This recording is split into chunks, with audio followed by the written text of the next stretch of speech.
नमस्कार दोस्तों, स्वागत है आपका इस वीडियो में। और आज हम बात करने वाले हैं लोकसभा चुनाव 2024 को लेकर। जैसे जैसे लोकसभा का चुनाव नजदीक आता जा रहा है, वैसे वैसे पार्टियां अपने तरफ के इक्कों को खोलती जा रही हैं। लेकिन आज हम बात करने वाले हैं उत्तर प्रदेश के पुराने शहरों में से एक हाथरस लोकसभा के बारे में।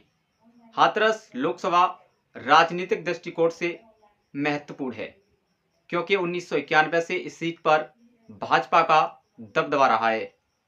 वर्तमान में यहां से भाजपा के राजवीर सिंह दिलेर सांसद हैं, जिन्होंने 2019 के लोकसभा चुनाव में समाजवादी पार्टी और गठबंधन के प्रत्याशी रामजीलाल सुमन को 2 लाख से भी अधिक वोटों से फोटो सोशल मीडिया पर जमकर वायरल हो रहा है, जिसमें आगरा के पूर्व जिला पंचायत अध्यक्ष रहे राकेश बघेल का फोटो समाजवादी पार्टी के प्रमुख महासचिव रामगोपाल यादव के साथ वायरल हो रहा है।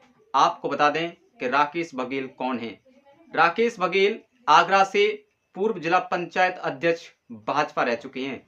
यही नहीं, 2022 के विधानसभा चुनाव में उन्होंने एतमादपुर विधानसभा से बसपा पार्टी के टिकट पर चुनाव लड़ा था, जहां उन्होंने भाजपा के धर्मपाल सिंह को कड़ी टक्कर दी थी। यही नहीं, वहीं से राकेश बघेल पाल बघेल धनगर समाज से आते हैं और अपने समाज में अच्छी पकड़ रखते हैं।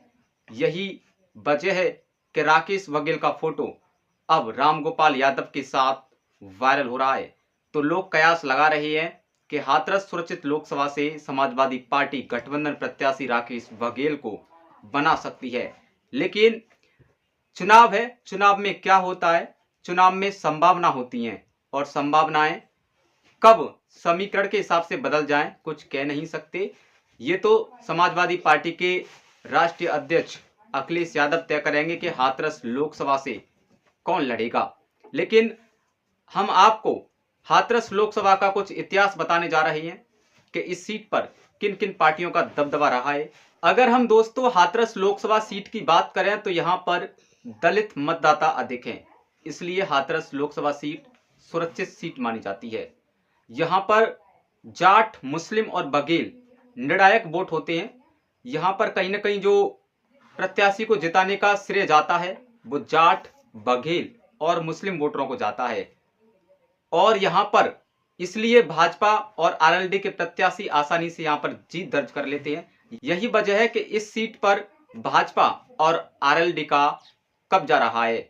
साल 2014 के लोकसभा चुनाव की बात करें तो यहां से भाजपा प्रत्याशी राजेश दिवाकर यहां से सांसद बने और उन्होंने बसपा के मनोज कुमार को लगभग 3 लाख से भी अधिक मतों से हराया था। हाथरस सीट पर सन 1962 में पहला लोकसभा चुनाव हुआ और इस लोकसभा चुनाव में कांग्रेस पार्टी ने जीत दर्ज की। लेकिन 1991 में आई राम लहर के कारण यह सीट भाजपा की हो गई और 1991 में यहां से भाजपा प्रत्याशी किशनलाल दिलेर ने जीत दर्ज की। उसके बाद ये सीट 96 में फिर दोबारा से किशनलाल दिलेर ने जीती। उसके बाद 98 में फिर दोबारा से भाजपा जीती। 99 से 2004 तक इस सीट पर किशनलाल दिलेर जो कि भाजपा प्रत्याशी थे उनका कब्जा रहा। 5 बार वो यहां से सांसद बने। वर्तमान में उनके बेटे राजवीर सिंह दिलेर यहां से सांसद हैं। उसके बाद 2009 के लोकसभा चुनाव में आरएलडी प्रत्याशी सारिका बघेल ने यहां से जीत दर्ज की और वो यहां से सांसद बनी। फिर 2014 में भाजपा और आरएलडी का गठबंधन हुआ और प्रत्याशी राजेश सिंह दिवाकर को बनाया गया। उन्होंने यहां से रिकॉर्ड तोड़ मतों से जीत दर्ज की और वो यहां से सांसद बने। फिर 2019 का लोकसभा चुनाव, जहां से भाजपा ने किशनलाल दिलेर जो 5 बार भाजपा से सांसद रहे थे उनके बेटे राजवीर सिंह दिलेर को टिकट दिया और वो यहां से सांसद बने। उन्होंने गठबंधन के प्रत्याशी रामजीलाल सुमन को 2 लाख से भी अधिक वोटों से हराया। यही नहीं, अब इस सीट पर सपा गठबंधन का ऐसा प्रत्याशी ढूंढ रही है जो 2024 के लोकसभा चुनाव में भाजपा प्रत्याशी को कड़ी टक्कर दे सके, क्योंकि हाथरस लोकसभा सीट भाजपा का गढ़ मानी जाती है। भाजपा लगातार यहां से जीती है। 1991 से लेकर 2004 तक इस सीट पर भाजपा का कब्जा रहा है। इस किले को ढहना समाजवादी पार्टी के प्रत्याशी के सामने आसान नहीं होगा। यही वजह है कि समाजवादी पार्टी गठबंधन के तौर पर इस सीट से कुछ मजबूत प्रत्याशी ला सकती है।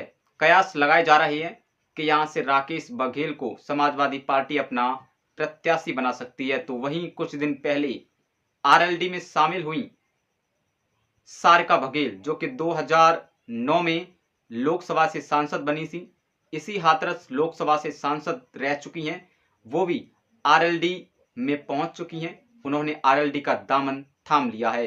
तो ये भी कयास लगाए जा रहे हैं कि अगर गठबंधन प्रत्याशी के तौर पर सारिका बघेल मैदान में आ सकती हैं या समाजवादी पार्टी राकेश बघेल को यहां से अपना प्रत्याशी बना सकती है। लेकिन राजनीति में संभावनाएं होती हैं, हम सिर्फ संभावनाएं व्यक्त कर सकते हैं। लेकिन समाजवादी पार्टी इस सीट से किसको लड़ाती है, ये देखने वाली बात होगी। लेकिन 2024 का लोकसभा चुनाव रोमांचक होने जा रहा है। तो दोस्तों, अगर आप हाथरस लोकसभा सीट से आते हैं तो आपको वर्तमान सांसद का विकास कैसा लगा, हमें कमेंट बॉक्स में अपनी राय अवश्य बताएं। और अब आप 2024 के लोकसभा चुनाव में कैसा प्रत्याशी चाह रहे हैं, ये भी हमें कमेंट बॉक्स में अपनी राय अवश्य बताएं। मिलते हैं एक और नई जानकारी के साथ, जब तक के लिए धन्यवाद।